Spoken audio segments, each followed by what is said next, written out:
तो व्यास जी ने पहले ही दे दिया।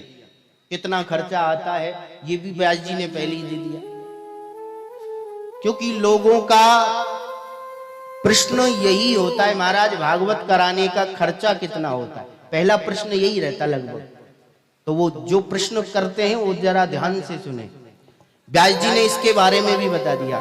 देवक्यम तो समाहूय मुहूर्तम प्रक्षया यत्नतः विवाहे यादृशं वित्तम तादृशं परिकल्पयत्।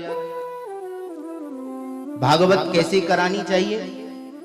बोल जैसे पिता अपनी पुत्री का विवाह करता है अपने सामर्थ्य के अनुसार, जैसा हमारे पास है वैसा ही हम अपनी बिटिया का विवाह करेंगे।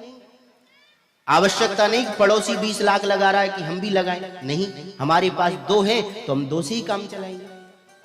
ऐसे ही भगवान के भक्त को भागवत करानी चाहिए अपने अनुसार, जैसा हमारे पास है उतना ही खर्चा भागवत में करना चाहिए। अच्छा, जैसे विवाहों में उत्सव मनते हैं ऐसे भागवत में भी उत्सव आते हैं। जन्मोत्सव है, विवाह उत्सव है, गोवर्धन पूजा है, ये सब उत्सव ही तो हैं। तो फिर वक्ता कैसा हो, कथावाचक कैसा हो, ऐसा ही हो। वक्ता के बारे में बताया।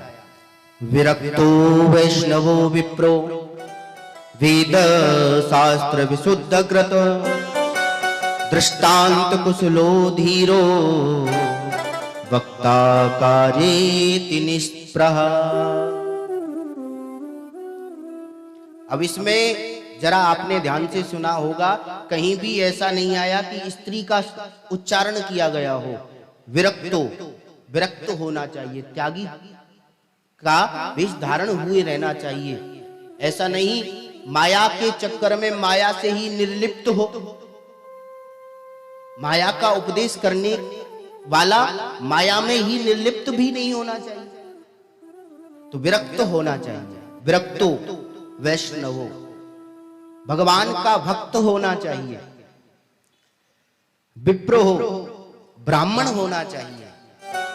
वेद शास्त्र विशुद्ध कृत, वेद शास्त्रों को विशुद्ध माने अच्छी तरह से शुद्ध पढ़ने वाला होना चाहिए, अध्ययन किया हुआ होना चाहिए। दृष्टांत कुशलो धीरो, श्रोताओं को यदि समझ ना आए तो बीच बीच में दृष्टांत उदाहरण के माध्यम से समझाने वाला होना चाहिए।